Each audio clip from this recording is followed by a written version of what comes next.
Welcome to Raul Effect. If you've ever found yourself trying to understand an avoidant person's silence, mixed signals, or emotional distance, you're in the right place. Today, we're separating psychological facts from popular myths so you can stop guessing, see the patterns clearly, and build the emotional clarity you truly deserve.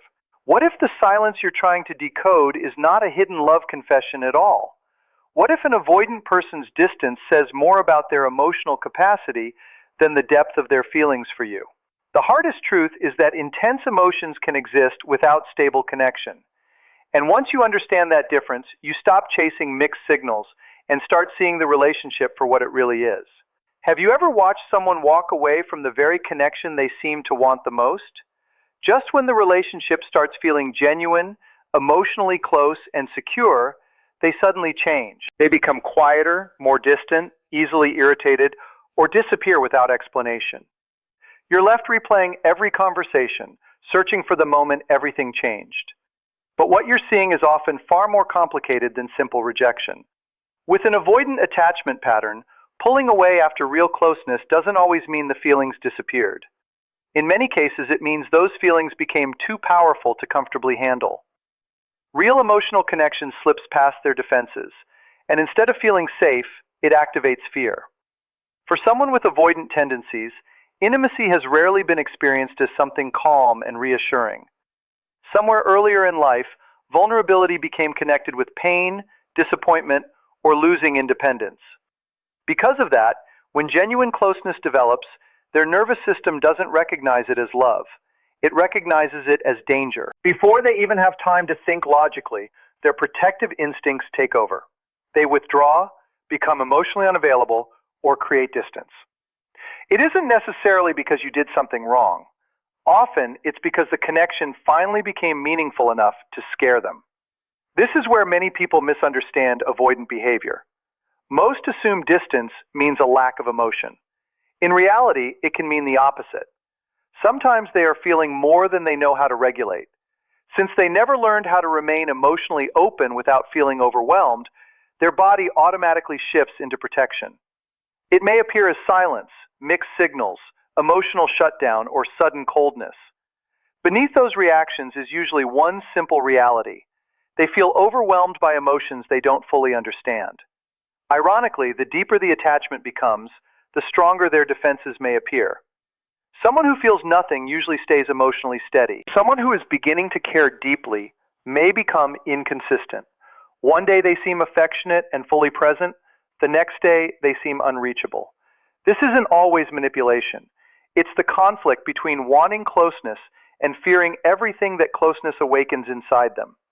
That inner conflict creates confusion for the other person. Every silence, every shift in behavior often carries the same hidden message. I care more than I know how to manage. I don't know how to stay emotionally close without feeling like I'm losing control. Most people naturally respond by moving closer. They explain more, ask questions, seek reassurance, and try to repair the distance. But for an avoidant nervous system, that extra pursuit often increases the feeling of pressure. Instead of creating safety, it confirms their fear that intimacy will eventually become overwhelming, so they retreat even further. The paradox is difficult to accept. The harder someone tries to stabilize the relationship from the outside, the more unstable the avoidant often feels on the inside. But when the chasing stops, something different begins. The silence no longer revolves around your reactions. It forces them to sit with their own emotions. If genuine attachment exists, that quiet space rarely feels peaceful to them. Instead, it becomes emotionally loud. Without distraction, they begin facing the feelings they were trying to avoid. They realize the discomfort was never simply about you. It was about everything your connection awakened within them. This is why people who appear the most emotionally guarded often carry an enormous desire for genuine closeness. Their nervous system simply learns survival instead of secure attachment. Eventually, they begin recognizing emotions they have spent years avoiding: longing, attachment, vulnerability, and genuine care. At that point, two paths usually appear. Some retreat even further, convincing themselves the relationship was never right. Others slowly begin facing the fear instead of escaping it. The discomfort becomes self-awareness. Vulnerability becomes something they can cautiously explore rather than automatically avoid. So if someone pulls away just as the relationship becomes meaningful, it doesn't automatically mean the connection lacked value. Sometimes it means the relationship reached a place that activated wounds they never healed. That doesn't mean your role is to rescue them. Chasing harder rarely creates emotional safety. Constant explanations usually don't calm their fears. What often helps far more is quiet consistency, respectful space, emotional steadiness, and maintaining your own self-respect without becoming emotionally unavailable yourself.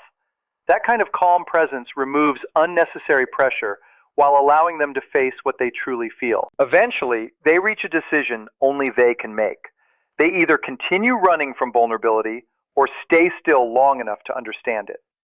Avoidant attachment rarely changes simply because someone loves them more intensely.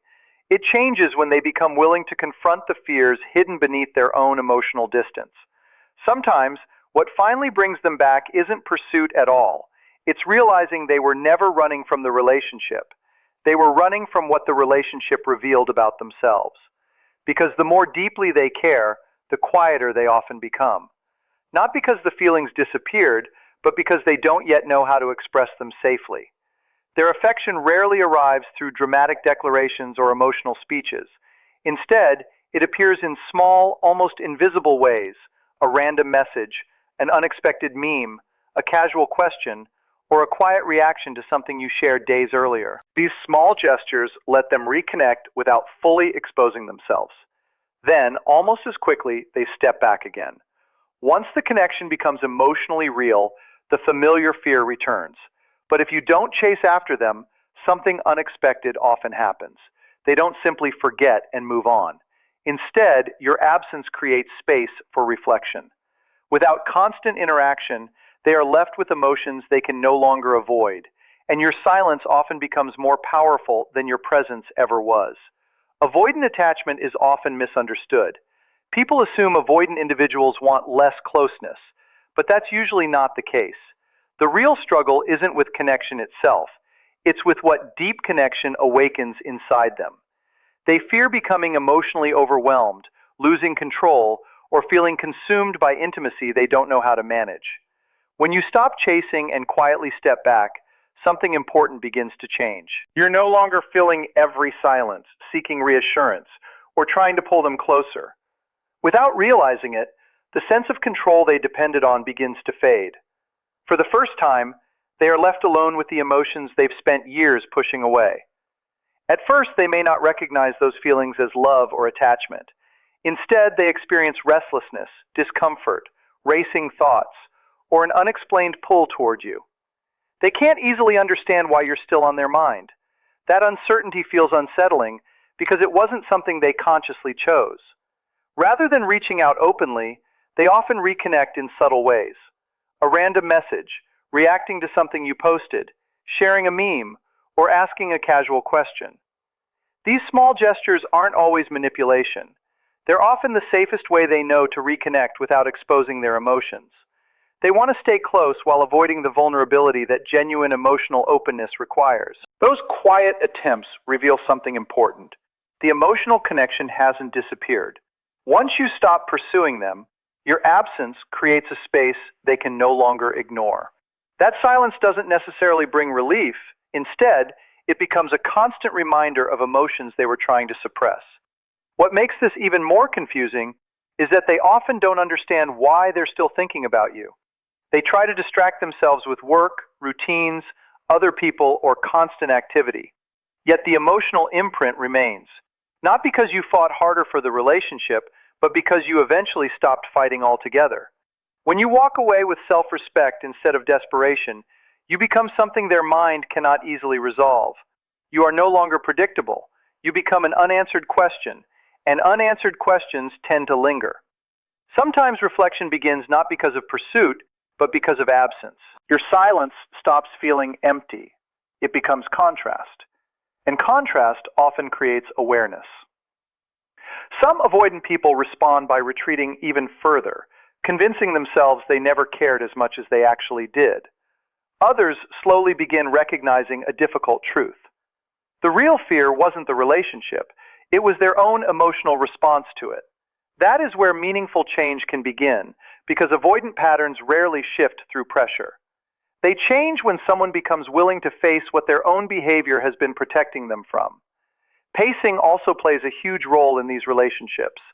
When emotions begin moving faster than an avoidant nervous system can comfortably handle, they instinctively slow everything down. They respond less often, create more distance, and become emotionally quieter. From the outside, this can easily look like fading interest. Inside, it often feels like survival. For someone with avoidant tendencies, love rarely feels peaceful in the beginning. It feels intense, unfamiliar, and emotionally exposing. Since they struggle to control their feelings directly, they often try controlling the pace of the relationship instead. Not to punish anyone, but to keep themselves from feeling emotionally overwhelmed. Many partners misunderstand this change. They respond with more messages, more explanations, and more effort. Unfortunately, that extra urgency often confirms the avoidant's fear that intimacy will eventually become emotionally consuming. The cycle repeats. One person moves closer, searching for reassurance, while the other steps back, searching for safety. The healthiest response isn't relentless pursuit or complete emotional disappearance. It's quiet consistency. Remaining emotionally grounded without chasing or shutting down. That kind of stability communicates something unfamiliar to an avoidant person. Connection that doesn't demand, pressure, or control. Over time, that steady presence begins challenging the belief that closeness automatically leads to losing yourself. But this only works if you remain connected to your own emotional well-being. The goal isn't becoming distant yourself. It's refusing to measure your worth by someone else's ability to stay emotionally available. When you stop adjusting your value around their reactions, something shifts in their perception. Instead of becoming another emotional trigger they can escape from, you become a steady point of reference they can't easily forget. Reflection grows not because you convinced them, but because your consistency remained intact when theirs didn't. Eventually, many begin realizing something uncomfortable but necessary. Their distance wasn't protecting them from you. It was protecting them from emotions they never learned to face. One important truth runs through all of this. Emotional distance is not always the absence of feeling. True indifference looks different. When someone repeatedly reacts, withdraws, becomes unusually cold, or behaves inconsistently after genuine closeness, there is often emotional activation beneath the surface. That doesn't automatically mean deep love in every situation, but it usually means something meaningful has been stirred. Jealousy often reveals this contradiction. Avoidant individuals rarely express it openly because direct vulnerability feels too risky.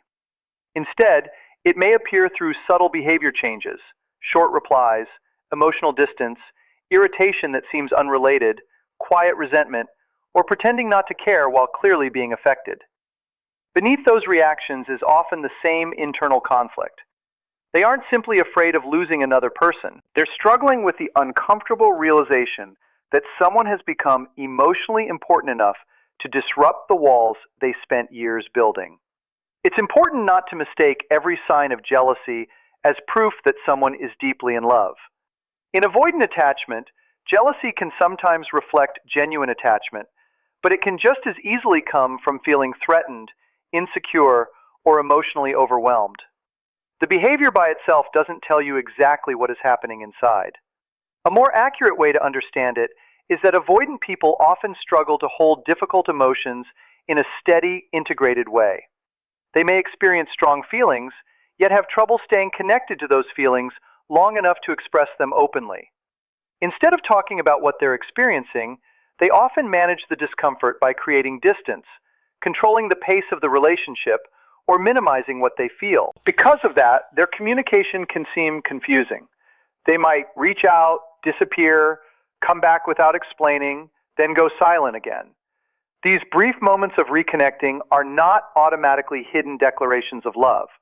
More often, they reflect someone trying to calm their own internal conflict without becoming fully emotionally exposed. In many cases, it's less about secretly saying, "I miss you," and more about feeling emotionally activated while not knowing how to stay present with those emotions. This is why your interpretation becomes more important than their actions. When someone behaves inconsistently, it's easy to fill in the blanks with stories. Maybe they care. Maybe they're scared. Maybe they're conflicted. Sometimes those explanations are true, and sometimes they're only partly true. Other times, the behavior is simply emotional avoidance rather than evidence of hidden emotional depth. A healthier perspective is to recognize that behavior often reflects emotional capacity more than certainty of feeling. Someone may genuinely care, yet still lack the ability to maintain emotional closeness in a consistent way. As emotional capacity grows, consistency usually grows with it. If it doesn't, the same cycle keeps repeating. Connection leads to overwhelm, overwhelm leads to distance, distance is followed by another return, and then the pattern begins again. That emotional intensity can feel meaningful, but intensity should never be confused with stability. The same applies to silence. Many people believe silence will automatically make an avoidant realize your value, but psychology is far more complex than that. Silence simply removes your presence from their emotional environment. What happens afterward depends entirely on who they are. One person may reflect deeply, another may justify the distance, another may detach completely, and someone else may simply feel relief. Silence itself doesn't create love or transformation. The real shift happens when you become emotionally grounded, when you stop chasing mixed signals, stop explaining yourself over and over, and stop tying your self-worth to someone else's inconsistency. The dynamic naturally changes. Not because you're playing a strategy, but because you're becoming emotionally stable. Ironically, that steady presence is often far more challenging to avoidant patterns than either constant pursuit or calculated withdrawal. Consistency without pressure and healthy boundaries without emotional collapse create the safest environment for genuine connection. Emotional openness is another area that's often misunderstood. When an avoidant shares painful memories or talks about trust issues, it is a real form of vulnerability. But it usually comes in small pieces rather than all at once. They reveal a little, watch how you respond, then step back to regain a sense of safety. What they're often asking themselves isn't only, will this person judge me? It's also, can I stay emotionally regulated while someone truly sees me? Your response matters, but not because you're supposed to rescue or fix them. What helps most is remaining calm and emotionally steady. Don't overreact. Don't interrogate. Don't treat every disclosure as a major breakthrough. Simply acknowledge what they've shared with warmth and stability. Over time, those experiences can teach their nervous system that closeness doesn't always lead to danger. But lasting change only happens if they're also willing to work on their own patterns. The belief that silence always leads to an awakening also deserves more balance. Silence creates space, nothing more. Inside that space, someone may miss you, reflect, detach, rationalize the breakup, or feel nothing different at all. There is no universal emotional outcome. A far more reliable sign of meaningful attachment is consistent effort over time. It's shown through communication, repairing conflict, remaining engaged during discomfort, and choosing the relationship even when vulnerability feels difficult. When avoidant individuals truly begin to heal, they don't just experience deep emotions privately. Their behavior changes. They become more dependable, more honest, more available, and less controlled by fear. That's the real evidence of growth. The healthiest conclusion is this. Avoidant behavior often reflects a nervous system struggling with intimacy, rather than a complete absence of love. But turning every withdrawal, silence, or indirect gesture into proof of hidden feelings can keep you trapped in endless uncertainty. Lasting clarity comes from observing patterns instead of isolated moments. Emotional security isn't built by decoding silence. It's built through consistency, mutual effort, and emotional reliability. At the end of the day, this isn't really about mystery. It's about emotional capacity. Some people don't pull away because they feel nothing. They pull away because they feel more than they know how to manage. Their distance, inconsistency, and indirect behavior are often attempts to regulate overwhelming emotions, not clear evidence of either love or rejection. But one truth remains simple. Love is never measured by confusion. It's measured by consistency. When someone is emotionally available for a healthy relationship, they don't exist only in brief moments of closeness or emotional highs. They repeatedly show up through effort, communication, accountability, repair, and the willingness to remain present when things become uncomfortable. Silence may reveal something, but it never guarantees transformation. It simply exposes where someone already is emotionally. That's why your focus shouldn't be on decoding every disappearance or analyzing every return. Instead, pay attention to how consistently you're valued, how safely you're treated, and whether the relationship remains stable over time. Real clarity isn't found between the lines. It's found in what someone repeatedly chooses to do. And once you stop chasing explanations and start paying attention to consistent actions, you'll recognize something important. Healthy love doesn't leave you constantly trying to figure out where you stand. The greatest clarity comes from consistent actions, not confusing signals. If this video gave you a new perspective, be sure to like, subscribe to Raul Effect, and join us for more psychology-based insights that help you build healthier relationships.